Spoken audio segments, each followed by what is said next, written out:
Well, hello, my friends. Welcome to me, your host, Christian Watson. My friends, Disney, who has been besieged over the past few months for their involvement in politicking and various left-wing social causes, despite their designation as a family-oriented, presumably non-political, we'll get into that in a moment, entertainment outfit, has recently announced a new line of toys and other kind of memorabilia just in time for Pride Month. Indeed, Disney has developed a brand and line of toys and books and other kind of things to be promoted to children with Pride Month, Gay Pride Month memorabilia on it. Now, of course, this has caused continued uproar from many people on the right. There are people on the left who are saying that Disney doing this is nothing more than being supportive to a group of people. And of course, the argument always is that Disney is trying to infringe upon the innocence of kids and children. But my friends, it helps us to view these things within the big picture. It helps to view these things philosophically. And I think that the real issue of Disney getting involved in this kind of political marketing is really simple, but there's a very thorough way to understand it. And so the simple claim I'm going to make for you guys today is that Disney is engaging in a kind of cultural, social, and political subversion in the name of a cause that a certain segment of the market has deemed benevolent. Now, when I say the word subversion, that requires an object, right? Because if I'm going to be subversive, I have to be subversive against something, or else the subversion is aimless and it has no fruit. So when I say subversion, the target object of that claim, subversion, are the current norms that a broad swath of the country uphold as being sacrosanct for how they rear their children. Now, if Disney was not a children-based entertainment outlet, I wouldn't have these kind of objections. In fact, I might say what they're doing is merely tasteless, but tastes are ultimately a matter of subjectivity. I know that comment is controversial, but they are, and tastes are no guide for good moral or ethical decisions, right? Something can be distasteful to us, but it can still have an important function and be completely morally neutral. The problem is, this is not merely distasteful, this is assaultive. It is assaultive because Disney is betraying the trust of those who trust it to be a kids' entertainment outfit and trying to sneak political messages in there. But not only that, but they're doing so on both a cultural and a political level, right? The political deals with governance, the processes of governance, as the definition of the word political would say. And cultural deals with social institutions, mores, the sort of grassroots groundwork that builds up the environment for something like Disney to exist in the first place. If there was no cultural demand for kids' entertainment, Disney wouldn't exist. And so Disney is using the same foundation that they are built upon, and they're going against it by catering to a different part of that foundation. It's like a house that has forgotten its foundation and is actively shifting land to a different part of the foundation while ignoring the other half. And ultimately what happens? The house collapses. The house needs its whole foundation, not a mere segment of its foundation, just to persist. But my friends, this is not the first time Disney has engaged in subversion of any sort. Disney has also engaged in subversion against the prudence of the American people during World War II. In 1941, the United States military occupied Walt Disney Studios in Burbank, California. And some argue that Walt Disney himself let them occupy them. And then they're the only major film studio to be occupied by the military in the history of this nation, by the way. That's a fact. And Walt then entered into an agreement and created several wartime propaganda cartoons for the U.S. military. Now, this was not merely out of benevolence or belief for his country's war effort. No. He had something to gain from it. So they created these cartoons on the condition that Walt's own employees would not be subject to the wartime draft, and that he would get government contracts in which money would funnel into his company, Walt Disney, because the economy during World War II was essentially depressed and centralized under government control. Now, the goal of these cartoons were to boost American morale for the war effort. Now, here's the thing, though. The cartoons proceeded from the presumption that the war effort was benevolent and good, and that the opposite of that kind of sentiment would be that the war effort is bad. They never considered that whatsoever, because the goal of the government was to increase positive information about the war effort. And the problem is, if you're being intellectually honest, you will not need to sell someone a half-baked product. It is a half-baked product to say the war effort is inherently good, and you will not question that, and instead, let's put some more stuff in front of you so that we prime you using some of your favorite cartoon childhood icons. We prime you to believe what we believe. It's propagandizing, and it's a form of brainwashing. That's the problem with propaganda. Propaganda does not consider the complexity of the world in which it exists. It considers the singularity of the goal it's trying to accomplish, and therefore it is not reflective of deep intellectual thought. It is rather reflective of an attempt to proselytize, evangelize, and indoctrinate, and Disney was a part of that apparatus. This was not merely this vague phenomenon happened during World War II. This was a structural attempt by the government to propagandize its citizens. What do I mean?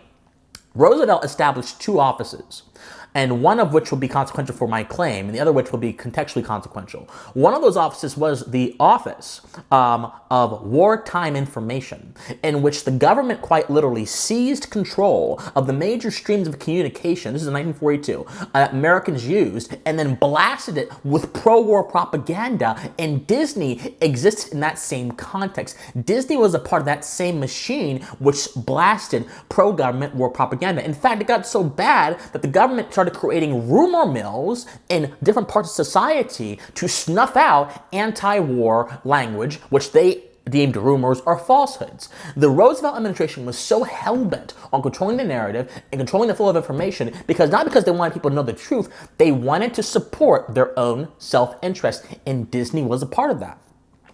Now, we have to understand the conditions of America during the time Disney agreed to propagandize Americans into those same conditions. The condition that Disney was perpetuating was a rather grievous one. After Pearl Harbor happened, Americans waited weeks to get any information on the death toll, and the government just wouldn't give it to them. The government was being dishonest and misleading. Americans had no idea, because again, the means of information back then were so controlled and so tight. But not only that, but after Pearl Harbor as well, the government began rationing food and other kind of necessities. In fact, Roosevelt established the OPA, the Office of Price Administration, which essentially was a tool of the administrative state to ration certain foods, right, and sugar and butter and milk, and divert the excess of those products to the war effort. So the citizens were left with only a select amount of food every so days or whatever, whereas the military got as much as they needed.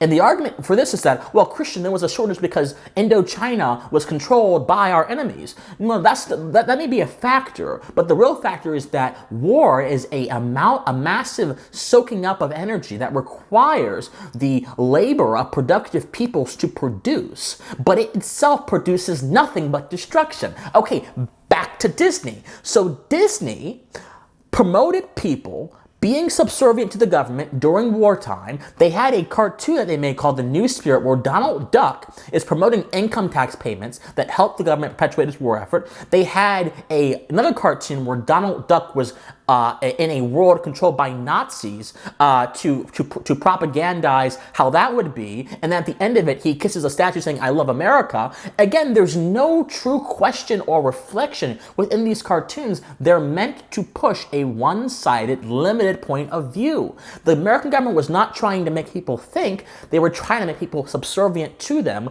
to fulfill their unproductive, lack of unenergetic purpose, which was the war effort. I'm not saying that the American involvement in World War II was entirely bad. That's an entirely different conversation. I'm saying that the government used its levers of power, including its social levels of power, like Disney, to propagandize people not into thinking and being rational or having the most amount of information to make philosophical judgments, but into being their lemmings that would continue to pour out the fruits of their labor, the fruits of their existence, into an unproductive canal that led to nowhere but the flattening of European economies. It led to nowhere but the continued destruction of the world, the development of more disastrous weapons, which if they were used today could destroy the world 10 times over.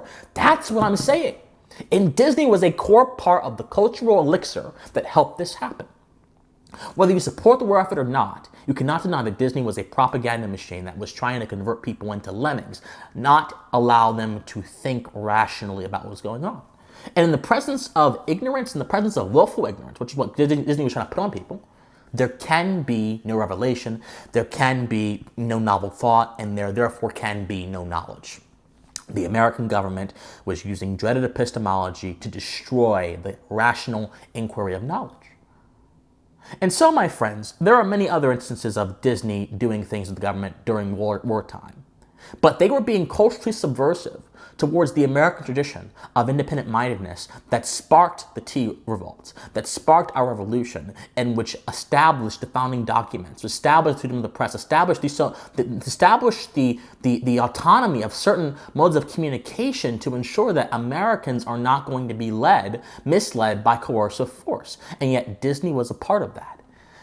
Now, the LGBTQ stuff, while that is different than the government's promoting it, Disney is being led by a different apparatus, by a cultural apparatus that is surrounding a very particular part of the LGBTQ movement, space or whatever, and is trying to push their ideas forward. They're being persuaded by the activist left. Now, let me say this. I don't mention this often because it need not be mentioned. It's not really important. But I'm not bashing gay folks. I myself have the homosexual attraction, so to speak. And I don't mention it because, again, it's not really important, but I suppose for this video it's quite important because there may be some folks thinking I'm trying to bash. I'm not trying to do that. What I'm trying to say is this. What I'm trying to say is that when you have propaganda of any sort, and it comes from several different areas, just like World War II was on a political and cultural level, where this was like a political and cultural level, you do not have an attempt to ensure that people understand the merits of what is happening. You simply have an attempt to present a product without justifying its use. And in this case, its use is not justified because Disney is constituted on a foundation of family-friendly entertainment, and talking about sexual topics is not of that same tree. It's not of that same foundation. It's from a different foundation that has no interest in preserving innocence of children, and every interest in ensuring that a particular activist idea is pushed on the people. That's the problem. And this was with heterosexual marriage. I don't care. Regardless of what it is, when you try to propagandize people, especially the most vulnerable amongst us, children, I have a serious quip with that. Which is why I mentioned World War II, because I have a serious problem with Disney promoting World War II propaganda in a time where people had to cut down on resources for the common good, where people had to be left in the dark on certain things and just force-fed, half-baked, untrue information to support war effort they may not support if they had known otherwise. I have a serious problem with all of that because it all comes from the same place. It comes from a corrupt foundation which does not care about knowledge and simply cares about indoctrination. Disney is treading on that same ground with these LGBTQ toys and all that kind of stuff because, once again, as I mentioned before, as a reason previously, this does not come from their proper foundation. This comes from an alien idea that has made its way into Disney. So what do we do about it? If you're a parent, you should be very careful about what your children watch, what's exposed around them. And of course, there are all kinds of different kinds of families. There are gay families, there are straight families. And I'm positive there are some gay families that don't want their kids exposed to certain ideas when they're young. This is not about sexuality. This is about the concept. This is about the concept, any concept that can harm the innocence of a child. And that's what's really going on here. So my friends, these are dark times. I don't know exactly what else to say other than that it's important for us to understand the merits of things and to not take things on face value, to not assume that certain things are benevolent because they make us feel good. Some people may feel good by donning an LGBTQ flag, but what does that actually functionally produce for someone to help them become a better person, to help them get more skills, to help them cultivate excellence? What does that produce to help them understand their duty in society, to be a moral individual? What does that produce? And all other kinds of that kind of behavior produce nothing as well. Let us produce things that are going to help us be better people and help us understand the world well, not things that will entrap us into this one-dimensional social dimension upon which nothing but unproductive thoughts are produced. Think on it, my friends. I love you guys so much. If you love me, please be sure to go on my Discord, which is comment down below, my Patreon, my PayPal, which are going to be in the comment down below as well. Please be sure to support my locals, christianwatson.locals.com. And also please be sure to comment on this video, like this channel, like this video, and share this video. And please subscribe to this channel. My friends, I love you guys so much, and please stay offensive. Bye, guys.